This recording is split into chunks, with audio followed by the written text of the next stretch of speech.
الحمد لله نحمده ونستعينه ونستغفره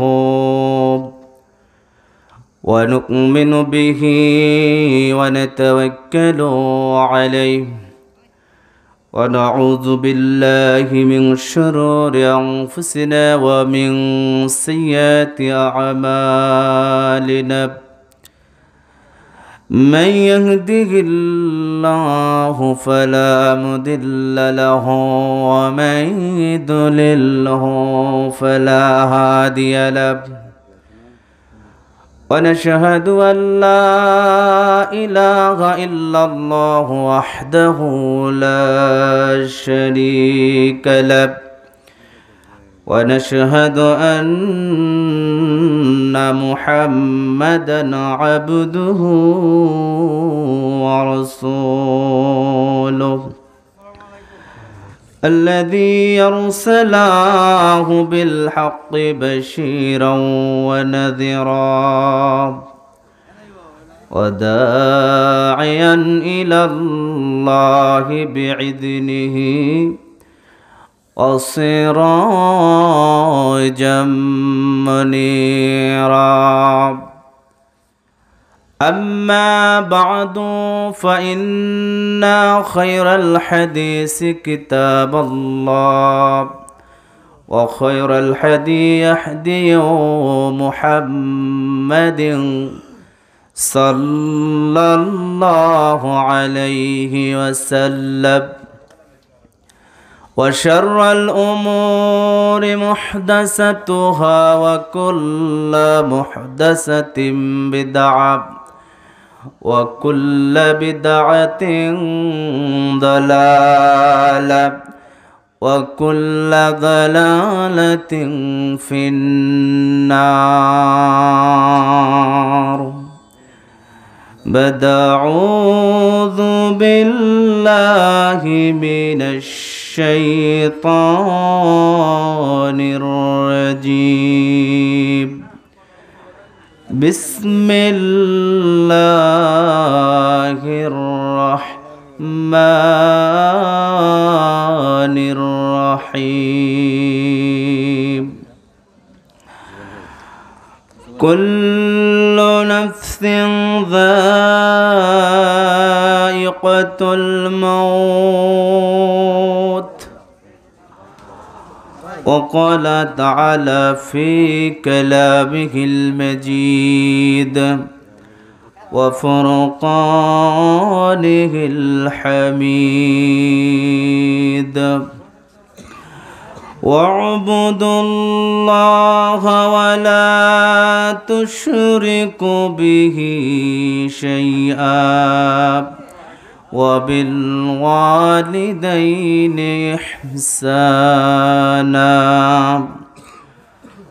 أو قام عليه الصلاة والسلام عن أبي هريرة رضي الله تعالى عنه قال قال رسول الله صلى الله عليه وسلم من أحق حسن صحابة قال رسول الله صلى الله عليه وسلم قال أمك ثم من قال أمك ثم من قال أمك ثم من قال أبوك إن الله وملائكته يصلون على النبي يا أيها الذين آمنوا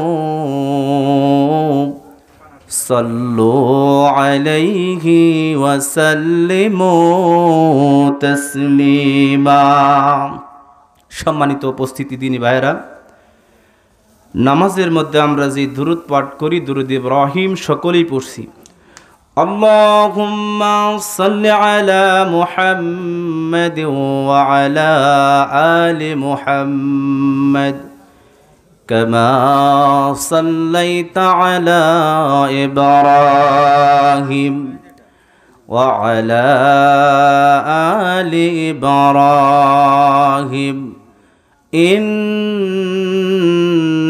حميد مجيد اللهم بارك على محمد وعلى آل محمد كما باركت على إبراهيم وعلى آل إبراهيم إنك حميد مجيد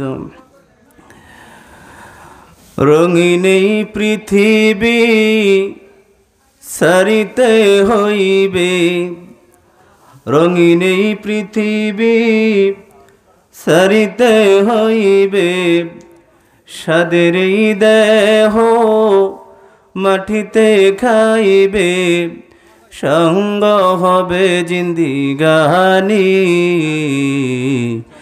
কার লাগিয়া এত মায়া এত চোখের পানি রে মন কার লাগিয়া এত মায়া এত চোখের পানি রঙিন এই পৃথিবী সারিতে হইবে সাদের দেহ মাটিতে খাইবে সঙ্গ হবে জিন্দিগানি কার লাগিয়া এত মায়া এত চোখের পানি রে মন কার লাগিয়া এত মায়া এত চোখের পানি সন্ধ্যা হলে ডুবিবে বেলাম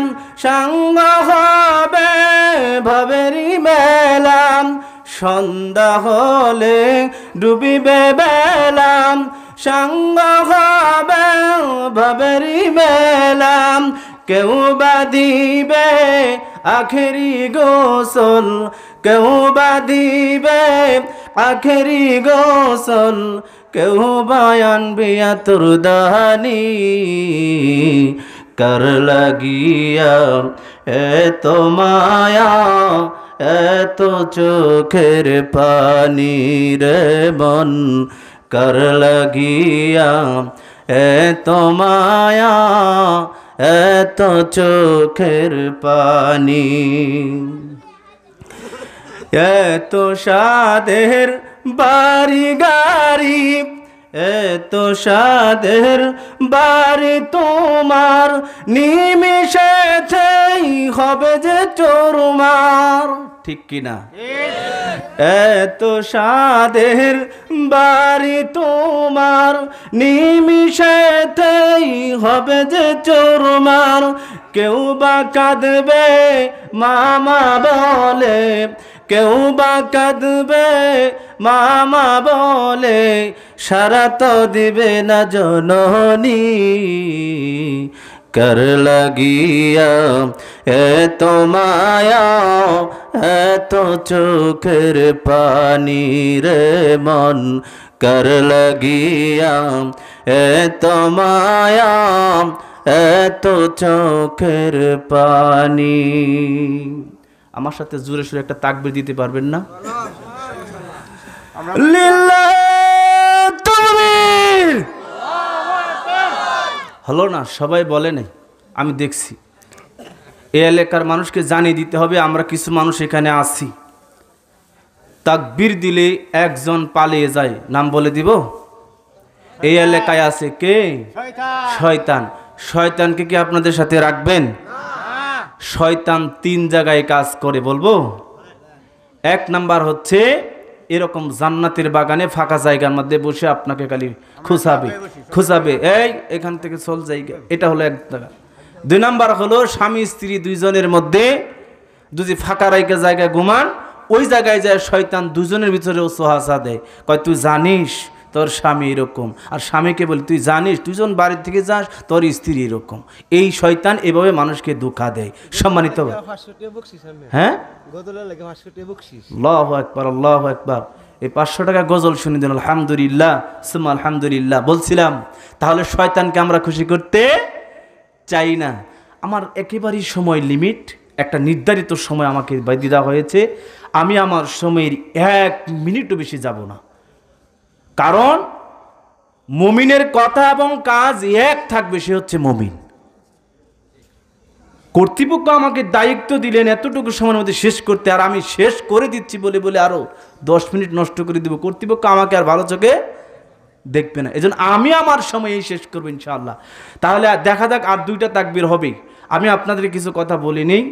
আল্লাহ রাসূল সাল্লাল্লাহু আলাইহি ওয়াসাল্লাম যখন কোনো কথার গুরুত্ব বোঝাতেন, একটি কথা 3 বার বলতেন। সহিহ হাদিস। কয়বার? 3 বার। তাকবীর কয়বার হয়েছে? 1 বার। ওয়াজ শুনলে 3টা জিনিস আজকে মুখস্থ করে নেন। জীবনে অনেক ওয়াজ শুনেছেন। আমি আপনার গ্রামের সন্তান, এই এলাকার মানুষ। আমি যদিও টাঙ্গাইল থাকি, আমি আপনার গ্রামের পাশের গ্রামের মানুষ, এই পাইকুড়া গ্রামের সন্তান আমি। সম্মানিত উপস্থিতি, 3টি জিনিস মনে রাখবেন। 1 নাম্বার হলো হুশ, 2 নাম্বার জোশ, 3 নাম্বার তাল। এই 3টা জিনিস যদি না থাকে আপনি কিছু নিতেও পারবেন না, জীবনে কিছু করতেও পারবেন না। তাহলে 1 নাম্বার হুশ করে শুনতে হবে, 2 নাম্বার শোনাটার মধ্যে মজা লাগাইতে হবে, 3 নাম্বার তাল ঠিক রাখতে হবে কি বলছে, তাহলে আপনি বুঝবেন। আজকে আমরা এখানে যারা বসছি, এটা জান্নাতের বাগান। আল্লাহ রাসূল সাল্লাল্লাহু আলাইহি সাল্লাম বলছেন, এই জান্নাতের বাগানে যারা বসে, একদল ফেরেশতারা ওদের ভিডিও করে রেকর্ড করে আল্লাহর কাছে নিয়ে যায়, যায় বলে, আল্লাহ, চরশারি গ্রামের মধ্যপাড়া জামে মসজিদে 1 শ্রেণীর মানুষ তোমার এই জান্নাতের বাগানে বসে তোমার কোরআনের হাদিসের কথাগুলো বর্ণনা করছে। আল্লাহ রাব্বুল আলামিন ওই ফেরেশতাকে বলেন, হে ফেরেশতা, ওরা কি আমাকে দেখেছে? ফেরেশতা বলে, না আল্লাহ দেখে নাই। ওরা আমার জান্নাত দেখেছে? কয় না, জান্নাত দেখে নাই। ওরা আমার জাহান্নাম দেখেছে? না, জাহান্নাম দেখে নাই। যাকে তারা আমাকে দেখে নাই, জান্নাত দেখে নাই, জাহান্নাম দেখে নাই, না দেখার পরে আমার মজলিসে বসে থাকে। হে ফেরেশতা, তুমি ঘোষণা করে দাও, ফাবাশশিরহুম, তাদেরকে শুভ সংবাদ দিয়ে দাও, আমি আল্লাহ তাদেরকে মাফ করে দিলাম। বলি সুবহানাল্লাহ। তাহলে আমরা কি, আল্লাহ তো যে আমাকে মাফ করে দেন, পৃথিবীর আর কারো ক্ষমার প্রয়োজন নাই। সম্মানিত উপস্থিতি, আর 2টা তাকবীর হবে। লিল্লাহি তাকবীর, আল কোরআনের আলম, কোরআন হাদিসের আলম। ঠিক তো? ঘরে ঘরে কি আর কোরআন হাদিস জ্বলে? করে করে স্টার জলসা চলে। স্টার জলসায়ার জি বাংলা নষ্ট করলো আমার সোনার বাংলা। দেখেন কথা ঠিক কিনা? সারা বাংলাদেশ ঘুরে বেড়াই, এই অভিজ্ঞতা আছে। কত নারীর সংসার ভাঙলো, কত স্বামী তার বউকে হারালো, কত নারী তার স্বামীকে হারালো। যা শিক্ষা দেওয়া হয় এর মাধ্যমে কোনো কল্যাণ নেই, বরং তো সংসার কিভাবে ভাঙা যায়, পরকীয়া কিভাবে করা যায়, স্বামীকে কিভাবে নষ্ট করা যায়, সেই প্রশিক্ষণ আপনার ঘরে তুলে দিয়েছে। বলেন কথা ঠিক কিনা? ও জাতির কপাল কবে খুলবে? এই জাতির জ্ঞান কবে ফিরবে? আল্লাহ রাসূল সাল্লাল্লাহু আলাইহি সাল্লাম বিদায় হজের ভাষণে বললেন, তারাকতু ফীকুম আমরাইন লাম তাদিল্লু তামাসসাকতুম বিহিমা কিতাবাল্লাহি ওয়া সুন্নাতির রাসূল। উপস্থিত সাহাবারা শুনো, পৃথিবীর মানুষ 2টি জিনিস যতক্ষণ ধরে রাখবে ততক্ষণ একটি মানুষও বিপদগামী হবে না। উপস্থিত সাহাবারা জিজ্ঞাসা করলেন, ওগো আল্লাহর নবী, তাড়াতাড়ি বলুন, তাড়াতাড়ি বলুন, সেই 2টি বিষয় কি? আল্লাহ রাসূল সাল্লাল্লাহু আলাইহি সাল্লাম বললেন, 1 নাম্বার হচ্ছে কোরআনুল কারীম, 2 নাম্বার হচ্ছে সুন্নাহ। কোরআন যেদিন থেকে মানুষ ছেড়ে দিয়েছেন সেদিন থেকে মানুষ বিপদগামী হয়েছেন। সুন্নাহ যেদিন থেকে ছেড়ে দিয়েছেন সেদিন থেকে মানুষ বিপদগামী হয়েছে। যেদিন থেকে কোরআন সুন্নাহ মানুষ বাদ দিয়েছে সেদিন থেকে মানুষ বিপদগামী হয়ে আজ তারা অন্ধকারে নিমজ্জিত হয়ে নিজের জীবন ধ্বংস করে দিচ্ছে। বলেন কথা ঠিক কিনা? আমি এই টাঙ্গাইল থেকে এসেছি আপনার ক্ষতি করার জন্য নয়, আগামীকাল রাত্রিকারে মাহফিল হবে না। চরশিহারি গ্রামের কৃতি সন্তান যারা আছেন, আমি আপনাকে বলছি, আমি যে স্থানে বসে আছি আমার হাতের বাম হাত থেকে 10 হাত দূরে এখানে কবরস্থান। কবরস্থানে জানুয়ারির 17 তারিখ এই বাড়ির সন্তান জনাব মারফত আলী সাহেব, ঠিক আছে তো নাম, ইন্তেকাল করেছেন, এখানে শুয়ে আছেন। গত জানুয়ারিতেও তিনি মনে করেছিলেন আমি অনেক দিন বেঁচে থাকবো, কিন্তু নেই। তাহলে মৃত্যুর পয়গাম কখন আসবে পৃথিবীর কোন মানুষ আমরা জানি না। যুবক মানুষ, তুমি ভাবছো আমি তো যুবক, শুধু মারা যায় বৃদ্ধ মানুষ। একসাথে পড়াশোনা করেছি, আমার গ্রামের এমদাদুল হক আমার বন্ধু, এখানে আমার অনেক আমার ভাই আছেন, বাতিজা আছেন, আমার এই যে মামা আসছেন, আমার গ্রাম থেকে অনেকে আসছেন, একসাথে পড়াশোনা করেছি। যেদিন শুনেছি আমার বন্ধু এমদাদুল নেই, হঠাৎ করে রাত্রে শুয়েছে, দুনিয়া থেকে বিদায়। ইন্না লিল্লাহি ওয়া ইন্না ইলাইহি রাজিউন। সম্মানিত ভাইয়েরা, এখানে আজকে যারা বসেছি, এই মাহফিল আমার আপনার জীবনের শেষ মাহফিল হতে পারে। বলেন কথা ঠিক কিনা? নিজের দুটো চোখ একদিন বন্ধ করে দেখুন জীবনে কি করলেন। দুনিয়ার মধ্যে কেউ কারো বোঝা গ্রহণ করে না। একই মায়ের পেটের সন্তান,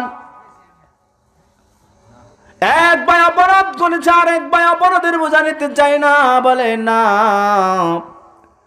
আমার ভাই অন্যায় করেছে, শাস্তি তার হবে, আমি ভাই হিসেবে কোনো অপরাধের শাস্তি আমি নিব না। দুনিয়াতে যদি না নেয়, আল্লাহ রাব্বুল আলামিন বললেন মানুষ যখন মারা যাবে একদল ফেরেশতা, আল্লাহ রাসূল সাল্লাল্লাহু আলাইহি ওয়াসাল্লাম বলেন একজন মানুষ মুমিন, আরেকজন মানুষ হচ্ছে মুশরিক, আরেকজন মানুষ হচ্ছে কাফের, আরেকজন মানুষ আল্লাহর হুকুমকে কখনো প্রাধান্য দিত না, ওর মতো জীবনযাপন করত। দুইজন মানুষ এই দুনিয়া থেকে বিদায় নেবে। মুমিন যখন মারা যায়, আল্লাহর নবী বলেন একদল ফেরেশতা ওই দূর থেকে দাঁড়িয়ে থাকে, আজরাইল যে জান কবজ করতে আসে, দূরে দাঁড়িয়ে সুন্দর একটি পরিষ্কার পরিচ্ছন্ন কাপড়ের মধ্যে আতর লাগিয়ে অবস্থান করে বান্দার লাশটা নিয়ে যাবে, রূহটাকে নিয়ে যাবে। আল্লাহ রাব্বুল আলামিন বিশ্বনবী মুহাম্মদ রাসূলুল্লাহ সাল্লাল্লাহু আলাইহি ওয়াসাল্লাম বলেন মুমিন যখন মারা যায়, মুমিনের জানটা আমরা যেমন গ্লাস থেকে জগ থেকে গ্লাসে পানি ঢালি অতি সহজে, ঢালি কিনা, কলসি থেকে জগে নেই, জগ থেকে গ্লাসে নেই, গ্লাস থেকে মুখে নেই, ঠিক কিনা? আল্লাহর নবী বলেন এক শ্রেণীর মুমিন হবে, তাদের জানটা এমনভাবে কবজ করা হবে যেমনভাবে জগ থেকে গ্লাসে পানি ঢালা হয়, কোনো অনায়াসে কোনো বাধা পায় না। আল্লাহ নবী বলেন একজন মুমিন যখন মারা যায় তার জানটা এভাবে কবজ করা হয়, কবজ করার পর একদল ফেরেশতা অনেক দূর দাঁড়িয়ে থাকে, সাদা চকচকে পোশাক, সুন্দর পরিচ্ছন্ন কাপড় নিয়ে দাঁড়িয়ে আছে, সুন্দর সুগন্ধি দিয়ে। ওবার রূহ আজরাইল বের করে ওদের কাছে নিয়ে বলে এই যেন তোমার পবিত্র আত্মা, সুন্দর মতো পেঁচিয়ে এবার আল্লাহর দিকে রওনা দিয়েছে।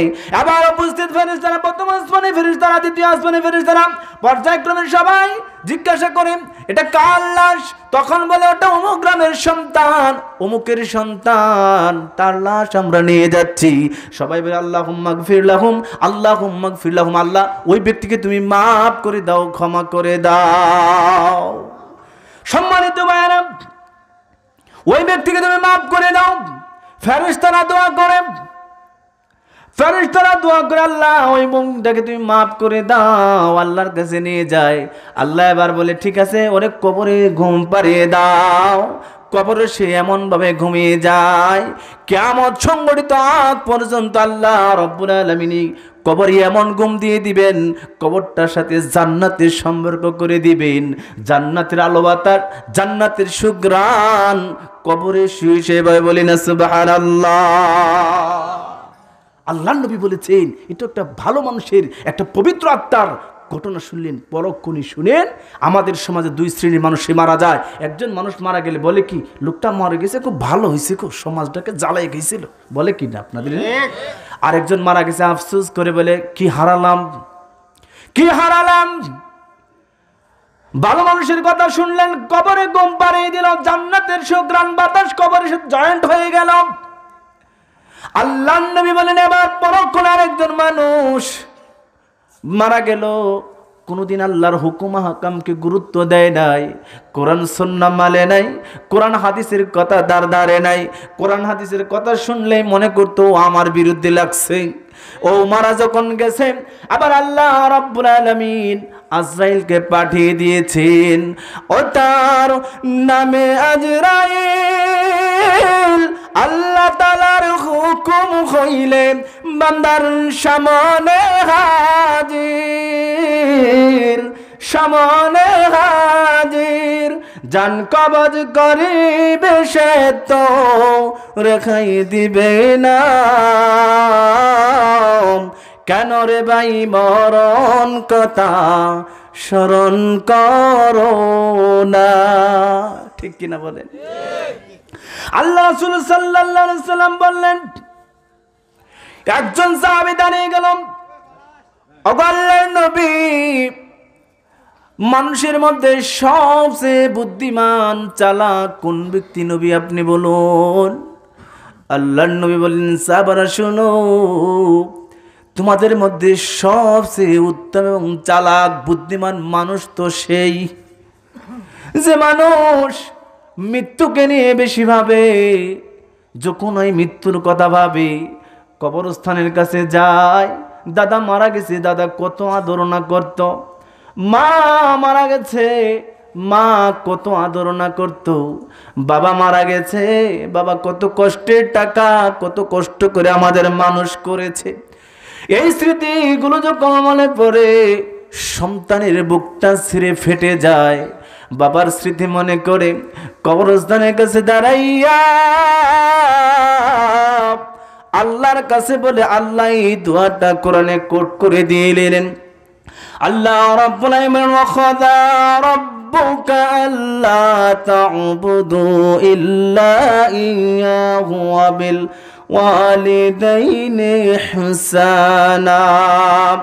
আল্লাহ রাব্বুল আলামিন বলেন, পৃথিবীর মানুষ, আমি আল্লাহ তোমাদেরকে আদেশ দিলাম, নসিহত করলাম, উপদেশ দিলাম, আমি আল্লাহর ইবাদতের পর দ্বিতীয়তম স্থান হলো আমি আল্লাহর সাথে কাউকে শিরিক করবা না, কোনো কিছুর অংশীদার করবা না। আমি আল্লাহ এক, অদ্বিতীয়, আমার কোনো শরিক নাই, আমার কোনো সন্তান নাই, আমি কাউকে জন্ম দেও নাই, আমি কারো কাছ থেকে জন্মগ্রহণও করি নাই। এক আল্লাহ বলে তুমি সাক্ষ্য দিবা। 3 নাম্বার কাজটা হলো, এই কাজ করার পরে পৃথিবীর বুকে সবচেয়ে আপনজন, পৃথিবীতে কষ্ট পেয়েছেন একজন মানুষকে ডাক দিবেন, ওয়াল্লাহি আল্লাহর কসম করে বলি, ওয়াল্লাহি আল্লাহর কসম করে বলি, ওয়াল্লাহি আল্লাহর কসম করে বলি, আল্লাহর নবী বলেছেন অন্তরে আপনি শান্তি পাবেন। হসপিটালে শুয়ে আছেন, আল্লাহকেও ডাকছেন, আল্লাহর পরে বলছেন, ও মা গো, মা, মা, পৃথিবীতে একটি মাত্র বাক্য, সেটা হচ্ছে মা। এখানে মা হারা অনেক সন্তান আছে, বাবা হারা সন্তান আছে। মায়ের কথা যখন মনে হয়ে যায়, কবরের কাছে দাঁড়িয়ে বলছিলাম, ওই যে কবরের কাছে দাঁড়িয়েছেন, বুদ্ধিমান মানুষ আপনি, আপনি বড় বুদ্ধিমান যুবক, তুমি বড় বুদ্ধিমান। কবরের কাছে দাঁড়িয়ে এবার আল্লাহর কাছে বলছেন, আল্লাহ কি বলছেন? আল্লাহু আকবার। কুরআনুল কারীমের একটি সূরা আছে, সূরার নাম সূরাতুল বনী ইসরাইল, আয়াত নাম্বার 23 এবং 24। যুবক ভাই যারা আছো, তোমাদের কাছে এরকম অ্যান্ড্রয়েড ফোন আছে, কয়েকটা মোবাইলে কোরআনের একটা অ্যাপস নামাইবা, আমি সূরার নাম বললাম, খুঁজে দেখবা, এই মা বাবার সাথে কেমনে করে কথা বলবা, এই কথাটা আল্লাহ এই কোরআনে বলে দিয়েছে। বলছিলাম, একজন সন্তান কবরের কাছে দাঁড়িয়ে মায়ের স্মৃতিগুলো মনে করছে, দাদার স্মৃতিগুলো মনে করছে, দাদুর স্মৃতিগুলি মনে করছে, বাবার স্মৃতিগুলো মনে করে চোখে আবেগ আসবে না? আবেগের এবার বলছে, আল্লাহ আল্লাহ রাব্বুল আলামিন কথাটা জানিয়ে দিলেন, ইম্মা ইয়াবলুগান্না ইনদাকাল কিবারা আহাদুহুমা আও কিলাহুমা ফালা তাকুল লাহুমা উফফিন ওয়ালা তানহারহুমা ওয়া কুল লাহুমা কাওলান কারীমা। আল্লাহ রাব্বুল আলামিন এই আয়াতে কিভাবে সন্তান মার সাথে কথা বলবে, বাবার সাথে কথা বলবে। বাবা মা যখন একজন অথবা দুইজন, একজন বেঁচে আছে অথবা দুইজন বেঁচে আছে, তাদের সাথে কেমন আচরণ হবে? ওয়াকুল লাহুমা কাওলান কারীমা। মা বেঁচে আছে, মার সাথে কেমন আচরণ হবে? বাবা বেঁচে আছে, বাবার সাথে কেমনে কথা বলবেন? মা বেঁচে আছে, বাবা নাই, বাবা বেঁচে আছে, মা নাই, বাবা মা দুইজনেই বেঁচে আছে। আল্লাহ রাব্বুল আলামিন এই কথাটাই বললেন, ইম্মা ইয়াবলুগান্না ইনদাকাল কিবারা আহাদুহুমা আও কিলাহুমা। একজন অথবা দুইজন, পিতামাতা একজন অথবা দুইজন, وَقُلْ لَهُمَا قَوْلًا كَرِيمًا। আল্লাহ রাব্বুল আলামিন এই কথাটা এখানে উল্লেখ করে দিলেন। আমার ভাইয়েরা, আমি বলতেছিলাম এই যে 10 হাত ফাঁকে কবরস্থান জনাব মারফত আলী সাহেব শুয়ে আছেন, এই কবরে যিনি যাবে তার সব আমলের দরজা বন্ধ। কয়টা ছাড়া? 3টা ছাড়া। এবার আপনি মিলিয়ে দেখবেন এই 3টার মধ্যে আপনি আছেন কিনা। যদি থাকেন আপনি বড় ভাগ্যবান, কবরে যাবেন তারপরে লাইন ক্লিয়ার, নেকি যাবে। আর যদি 3টার মধ্যে আপনি না থাকেন, আপনি যেদিন মারা গেছেন সেদিন থেকে সব শেষ। আল্লাহ রাব্বুল আলামিন কোরআনুল কারীমে ঘোষণা করলেন, কুল্লু নাফসিন যায়িকাতুল মাউত। পৃথিবীর মানুষ প্রত্যেকেই মৃত্যুর স্বাদ গ্রহণ করবা। মৃত্যু এমন জিনিস রে, এই মৃত্যু আজরাইল যার কাছে একবার আসে সে আর খালি হাতে যায় না। ওই মসজিদে একটি খাট আছে, ওই খাট যার ঘরের সামনে একবার যায়, ওই খাট আর কোনো দিন খালি ফিরে আসে না। গোরস্থানের একটু মাটি বাইনা করে রাখরে, এক্ষুনি তোর আসতে পারে মৌতেরি ডাক রে, এক্ষুনি তোর আসতে পারে মৌতেরি ডাক। আমার ভাইরা, মৃত্যুর কথা মানুষ যখন মনে করে অন্যায় করতে যাবে, অন্যায় থেকে ফিরে আসবে, মৃত্যুর কথা মানুষ স্মরণ করবে। বাবার প্রতি সৌরা হয়েছে, অনেকেই চিন্তা করবে, করা যাবে না। মৃত্যুর কথা মানুষ স্মরণ করবে, অন্যায় কাজের দিকে পা বাড়িয়েছে, ওর পার সামনের দিকে যাবে না। আল্লাহ রাব্বুল আলামিন বলেন, ইকরা কিতাবাকা কাফা বিনাফসিকা ইয়াওমা আলাইকাল হাসিবা। ও পৃথিবীর মানুষ, তোমরা যারা আছো দুনিয়াতে, সবাই সিলেটে এসএসসি পরীক্ষা দিবে। এখন এসএসসি পরীক্ষা চলতেছে না? দেখেন, এই পরীক্ষা চলবে 1 মাস। 1 মাস পরীক্ষার পরে যখন রেজাল্ট হবে, যখন শুনবে যে চরশিহারি গ্রামের আব্দুল খালেকের ছেলেটা এবার এসএসসি পরীক্ষা দিচ্ছে, জিজ্ঞাসা করে, ওই শুনছো গো, আব্দুল খালেকের ছেলেটার রেজাল্ট কি গো? আবার রেজাল্ট বলছে যে A-, তার মানে একবার 3rd ক্লাস, বলছে A, তার মানে 2nd ক্লাস, বলছে A+, না মানে 1st ক্লাস, বলছে গোল্ডেন A+, তার মানে 1st ক্লাসের উপরে 1st ক্লাস। ঠিক না?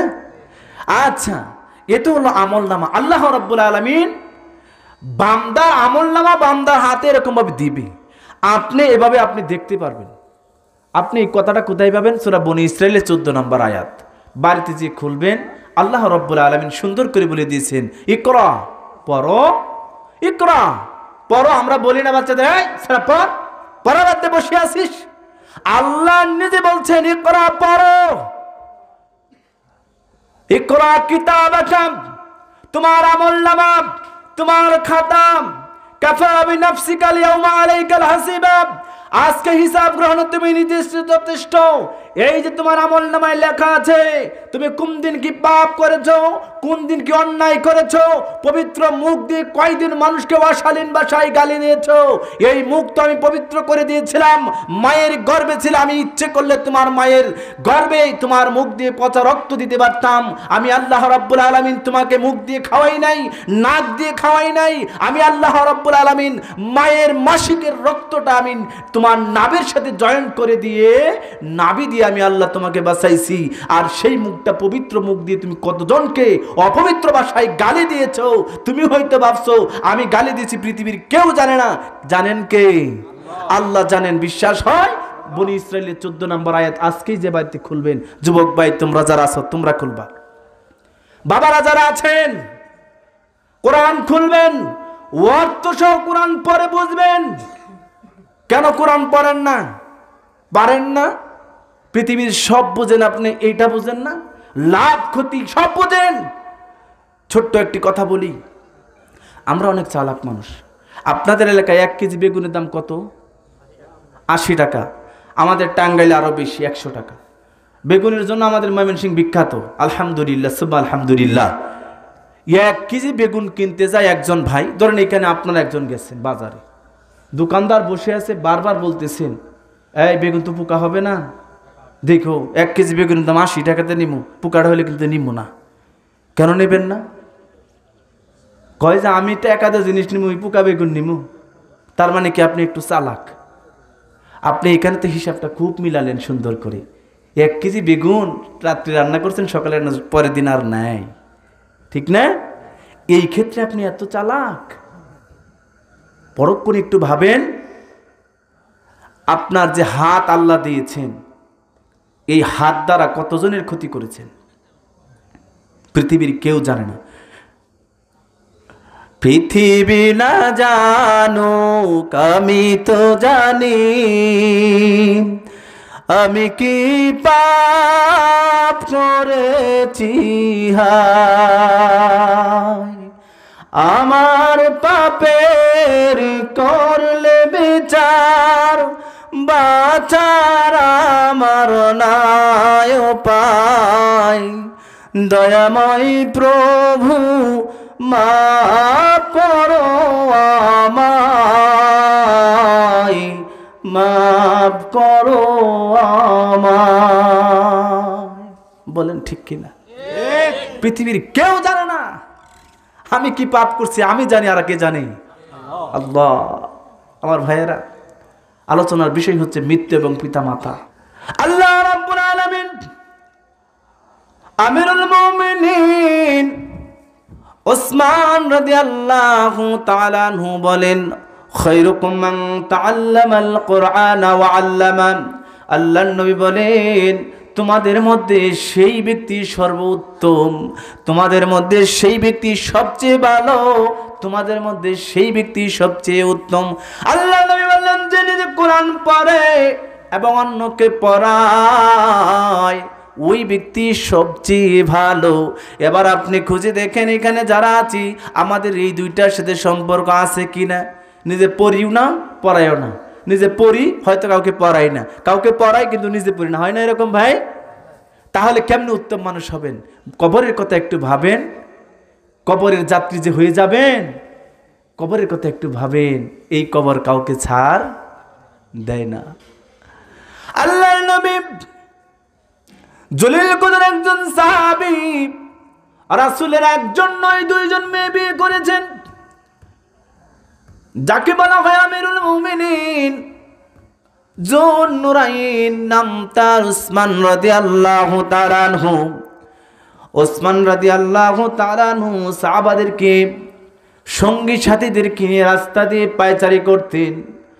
ভালো করে শুনুন, রাস্তা দিয়ে যখন আমরা যাই তখন আমরা অনেকেই চেষ্টা করি কয়েকজন মিলে গেলে মজা হয়, একটু ভালো লাগে, তৃপ্তি লাগে। খলিফাতুল মুসলিমিন আমিরুল মুমিনিন উসমান রাদিয়াল্লাহু তাআলা আনহু রাস্তা দিয়ে হেঁটে যাচ্ছেন। উসমান রাদিয়াল্লাহু তাআলা আনহুর সাথে অনেকগুলো সাহাবী সঙ্গী সাথী নিয়ে যাচ্ছেন। হঠাৎ করে ওসমান রাদিয়াল্লাহু তাআলা আনহু ঠপ করে দাঁড়িয়ে গেলেন। দাঁড়িয়ে গর্ভধারিণী উঠের মতো আউমাউ করে কান্না শুরু করে দিলেন। এমন ভাবে কান্না করছেন, আল্লাহ রাসূল সাল্লাল্লাহু আলাইহি ওয়াসাল্লামের জলিল কুদুর সাহাবী বর্ণনাকারী রাবী বলেন, ওসমান রাদিয়াল্লাহু তাআলা আনহুর চোখ বেয়ে জমিন, গাল বেয়ে, দাড়ি বেয়ে জমিনে টপ টপ করে পানির ফোঁটাগুলো পড়তে লাগলো। একজন সাহাবী দাঁড়িয়ে গেল, আমিরুল মুমিনিন, আপনি আমাদের জান্নাতের কথা শুনান, জাহান্নামের কথা শুনান। আজকে আপনি হঠাৎ করে কান্না শুরু করে দিলেন। ওগো আমিরুল মুমিনিন, বুঝতে পারলাম না কি জন্য কান্না করলেন। ওসমান রাদিয়াল্লাহু তাআলা আনহু বলেন, ও আমার সঙ্গী সাথীরা শোনো, আমি যে তোমরা ওই যে দেখতে পাচ্ছ কবরস্থান, এই যে কবর দেখতে পাচ্ছ, এই কবর দেখলে আমার সবচেয়ে বড় ভয় হয় কবরের সাপের চোপ, কবরের আযাব কত ভয়াবহ। আমার শ্বশুর মশাই বিশ্বনবী মুহাম্মদ রাসূলুল্লাহি সাল্লাল্লাহু আলাইহি সাল্লাম বলেছেন, এই কবর থেকে যদি কেউ মুক্তি পেয়ে যায়, এই কবরে যদি তার হিসাব সহজ হয়ে যায়, এই কবর থেকে যদি তার হিসাব সহজ হয়ে যায়, প্রত্যেকটা স্টেপ সহজ হয়ে যাবে।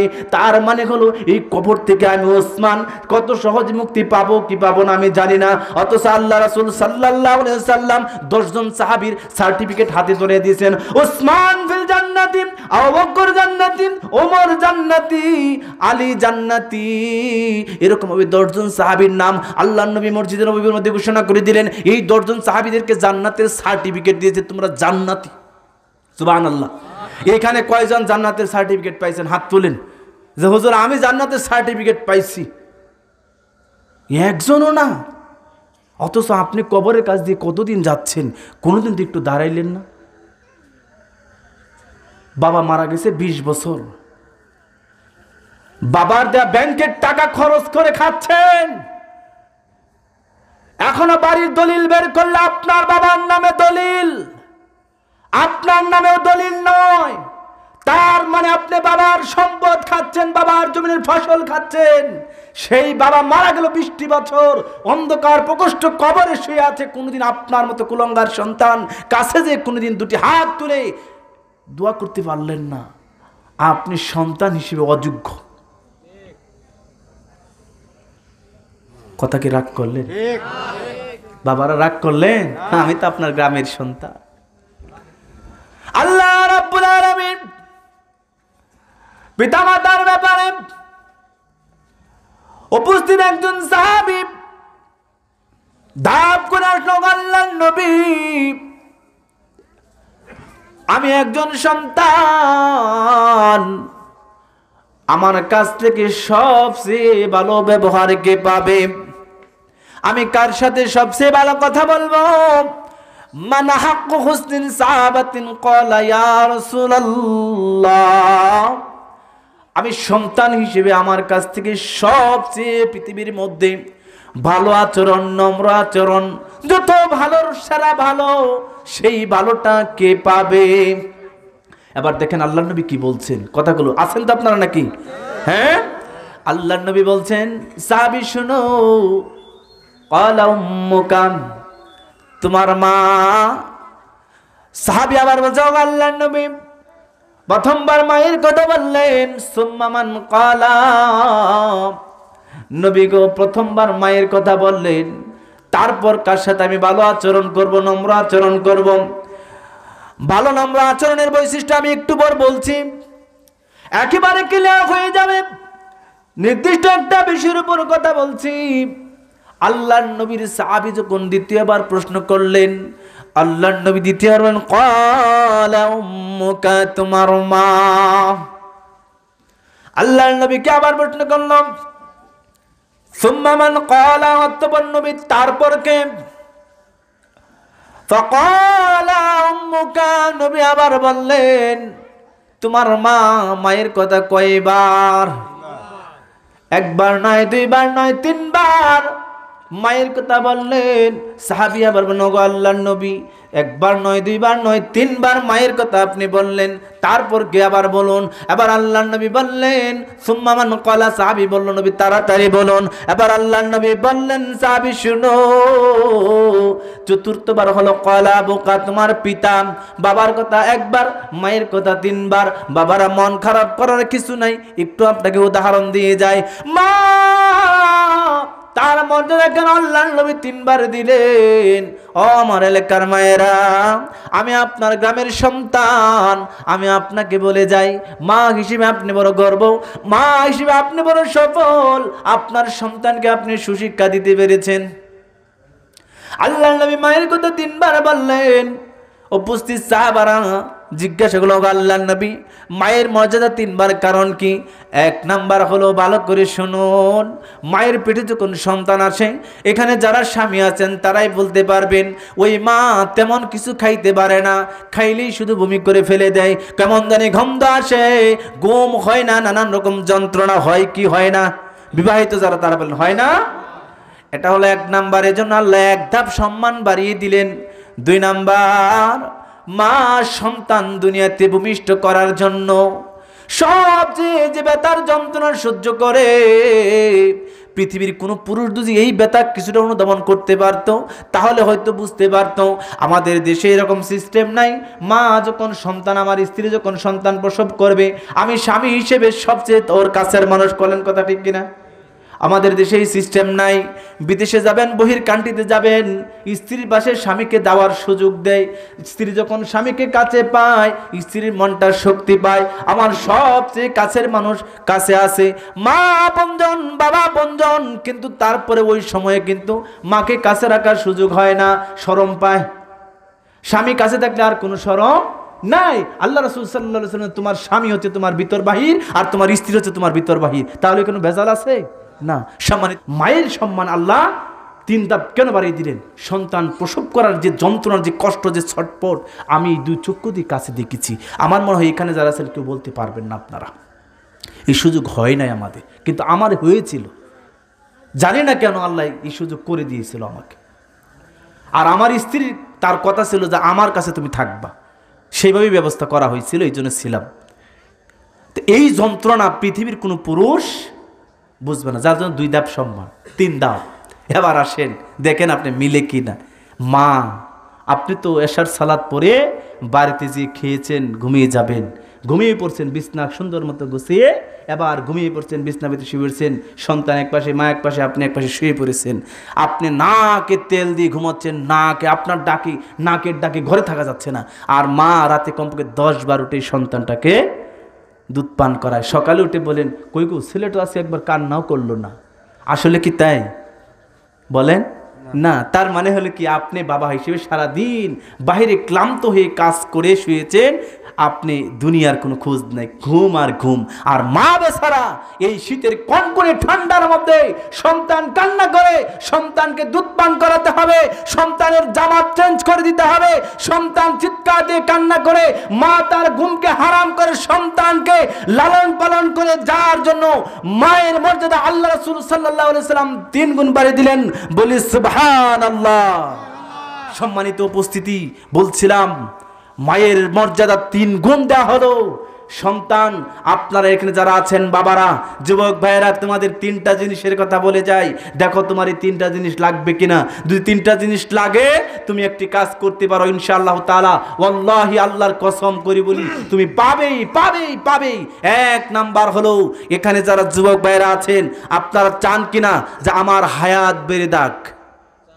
চান? বলেন। আচ্ছা, এখানে যারা আছেন এখন যদি আল্লাহ এই মুহূর্তে ওহী নাজিল করে যে আপনারা সবাই মাত্র 30 বছর বাঁচবেন, আপনারা খুশি হবেন না বেজার হবেন? খুশি হবেন 30 বছর বাঁচলে? কথা কি হুশ তো আছে? খুশি হবেন। 3টা জিনিস পৃথিবীর সব মানুষ চায়। 1 নাম্বার হলো, আল্লাহ তুমি আমাকে অনেক দিন বাঁচিয়ে রাখো। যে জাহান্নামী মানুষ সেও হায়াত চায়, যে মুমিন মুত্তাকি সালিহিন ইমানদার সেও আল্লাহর কাছে বলে, আল্লাহ তুমি আমাকে অনেক দিন বাঁচিয়ে রাখো। ঠিক কি না? এটা আমরা সবাই চাই। 2 নাম্বার, দুনিয়াতে আমরা যারা আছি টাকা চায় না এমন কোন মানুষ আছে? যার 10 কোটি আছে সে চায় আরো 10 কোটি হোক। ঠিক না? যার 1000 কোটি আছে সে আমার 2000 কোটি হোক। তার মানে কি টাকাও আমরা সবাই চাই, হায়াত টাকা চাই, আরেকটা জিনিস চাই। দেখেন আপনি মিলে কি না আমাকে বলবেন। আচ্ছা বলুন তো এখানে যারা আছেন আপনারা চান না যে আমার সম্মান আল্লাহ বাড়িয়ে দিক? চান না? যে যুবক মানুষ, এই যে আমার দাদা এখানে আছেন, উনিও তো চায় যে আমার সম্মান যতটুকু আছে আল্লাহ জানে আমার আরও সম্মান বাড়িয়ে দেয়।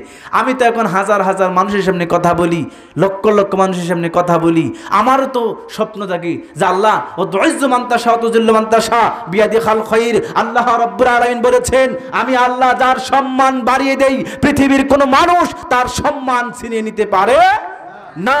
আর আমি আল্লাহ যার সম্মান একেবারে টেনে হেসে নামিয়ে দেই পৃথিবীর কোনো মানুষ ইচ্ছে করলে তার সম্মান দিতে পারে না। কারণ আল্লাহ বলেছেন ওয়া তুইজ্জু মান তাশা ওয়া তুযিল্লু মান তাশা বিয়াদিকাল খায়র। আল্লাহ রাব্বুল আলামিন। তাহলে আমরা এই তিনটা জিনিস চাই যে আমার সম্মান বেড়ে যাক, যে যেই লেভেলে আছে ওই লেভেলে কিন্তু চাই আমার সম্মানটা বেড়ে যায়। এই তিনটা জিনিস যদি আপনি পাইতে চান, আপনার ঘরে দুইটা জিনিস আছে, এই দুইটা জিনিস আপনাকে আঁকড়ে ধরতে হবে। কেমন আঁকড়ে ধরে? আল্লাহ নবী বললেন হুমা জান্নাতুকা ওয়া নারুকা, তোমার পিতামাতায় তোমার জন্য জান্নাত, তোমার পিতামাতায় তোমার জন্য জাহান্নাম। এখন তুমি চিন্তা করো তুমি জান্নাত নিবা না জাহান্নাম নিবা? সম্মানিত উপস্থিতি, দুইটি জিনিস আপনার ঘরে আছে, হয়তো বা কারো একটি জিনিস হারিয়ে গেছে। আল্লাহর নবী বলেছেন কোন মানুষ যদি তার হায়াত বৃদ্ধি হোক, তার ইজ্জত বেড়ে যাক, তার ধন সম্পদ বৃদ্ধি হোক, এই তিনটা জিনিস যদি চায় সেজন্য তার পিতা এবং মাতার কাছে দিয়ে আনুগত্য স্বীকার করে পিতা মাতার সাথে ওয়াকুল্লাহুমা কাওলান কারীমা। আল্লাহ রাব্বুল আলামিন ইম্মা ইয়াবলুগান্না ইনদাকাল কিবারা আহাদুহুমা আও কিলাহুমা ফালা তাকুল্লাহুমা উফফিউ ওয়ালা তানহারহুমা ওয়াকুল্লাহুমা কাওলান কারীমা। সন্তান তুমি যখন বৃদ্ধ হয়ে যায়, সন্তান তুমি শুনে রাখো, তোমার বাবা মা যখন বৃদ্ধ হয়ে তোমার কাছে ফিরে আসে, যেই বাবা তোমাকে বলতে বাবা তুই যখন যাবি রাস্তায় দিয়ে যে টাকা দিলাম হোটেল থেকে কিছু খেয়ে নিবি, যতক্ষণ এই সন্তান বাবাকে এই বাবা সন্তানকে এই কথা বলতে পারে ততক্ষণ বাবা সন্তানের কাছে সৎ ব্যবহার ভালো ব্যবহার আশা করে না। মা যখন বলতে পারে শোনো বাবা তুমি বাড়ি থেকে বের হয়ে যাচ্ছ, যাওয়ার সময় আমার কথা মনে রেখে তুমি হোটেলে খেয়ে তারপর বাসে উঠবে, তখন বাবা মা এই কথা ভাবে না সন্তান আমার সাথে ভালো ব্যবহার করুক, সৎ ব্যবহার করুক, তখন বাবা মনে করে আমি চলতে পারি, মা মনে করে আমার এখনো কি যৌবনটা আছে। পরক্ষণে এই বাবা এই মা পরক্ষণের সময়ের আবর্তনে ওয়াকুল্লাহুমা কাওলান কারীমা, কখন আপনাকে ভালো ব্যবহার করতে হবে। বাবা বৃদ্ধ হয়ে গেছে, মা বৃদ্ধ হয়েছে, ইম্মা ইয়াবলুগান্না ইনদাকাল কিবারা আহাদুহুমা আও কিলাহুমা, একজন অথবা দুইজন যখন বার্ধক্যে পৌঁছে যায়, বৃদ্ধ হয়ে যায়, উফ এই শব্দটা তোমরা ব্যবহার করো না, মানে বিরক্তি ভাব প্রকাশ করো না। আপনার মা আপনাকে বলবে আপনি কিছুক্ষণ আগে একটা আঙ্গুর ভেঙে খাওয়িয়েছেন মাকে, পরক্ষণে আমার এই দাদা কিছু বলছে দেখো আমার এই সন্তান আমাকে খাওয়ায় না, ভাত দেয় না। তাই শুনে বলছেন আম্মাকে কিছুক্ষণ আগে খাওয়িয়ে গেলাম আর আম্মা আমাকে এই কথা বললো, এমন সব উদ্ভট কথা বললেন। আল্লাহর নবী বলছেন ওই সময়টাকে তোমাকে সত্য ব্যবহার করতে হবে। তোমার মা উল্টা পাল্টা বলবে এটাই সত্য, তোমার মা এটা বলবে এটাই সত্য, চিরন্তন সত্য। তোমাকে ওয়াকুল্লাহুমা কাওলান কারীমা উত্তম ব্যবহার দেখাতে হবে, এটাই হচ্ছে সৎ ব্যবহার। আপনার বাবা যখন চলতে পারে তখন আপনার সৎ ব্যবহারের প্রয়োজন নাই। আপনার বাবা যখন অকেজো হয়ে যায়, বৃদ্ধ হয়ে যায়, চলার সক্ষমতা নাই, ওয়াখফিদ লাহুমা দানাহায যুল্লি মিনার রাহমা, আল্লাহ রাব্বুল আলামিন বলেন, আল্লাহ স্বয়ং বলছেন বাবা মা যখন বৃদ্ধ হয়ে যায় তোমার রহমতের ডানাগুলো বাবা মার দিকে দিয়ে দাও। সুবহানাল্লাহ। রহমতের ডানা কি? মা বৃদ্ধ হয়ে ঘরে পড়ে আছে, প্রস্রাব পায়খানা করে, স্ত্রী বেচারা অনেক কথা আপনাকে বলে, কিন্তু আপনি সন্তান হিসেবে মাকে কোনোদিন কটু কথা বলেন না। আপনার মা এখন আপনাকে সদ্ব্যবহার আশা করি, কারণ সে আর চলতে পারে না। আপনি ভাবছেন এখন দরকার নাই, মা যখন টাকা দিত হাতের মুঠো করে, আমি দেখেছি আমার আম্মা ফাকন্দ পরা টাকা 2 টাকা 10 টাকা ফাকন্দ পরা টাকা মুঠ ভর্তি করে পকেটে দিয়ে দিছে। আল্লাহি আল্লাহ কসম করে বলছি, আমার মাকে তখন টাকা নিয়ে বলতাম মা তোমার এই টাকাগুলো আমাকে অনেক কষ্ট দিবে, আসলেই কষ্ট দেয়। এখন হাজার হাজার টাকা কামাই, কিন্তু ওই টাকার ওজন আমার কাছে এত বেশি সম্মানিত ভাইয়েরা, তাহলে আমি যেই কথাটা আপনাদেরকে বলতে চাইলাম, আপনার কাছে বাবা মার সদ্ব্যবহার তখন আশা করি যখন বাবা অযোগ্য হয়ে যায়, কামাই করতে পারে না, চলতে পারে না, মা চলতে পারে না, বাবা চলতে পারে না, ওই সময়টাতে আপনাকে ধৈর্যের পরিচয় দিয়ে সদ্ব্যবহার করতে হবে। তাহলে আপনি তিনটা জিনিস পাবেন এবং আপনার রহমতের ডানাগুলো মায়ের দিকে বিছিয়ে দিবেন, আল্লাহ খুশি হয়ে যাবে।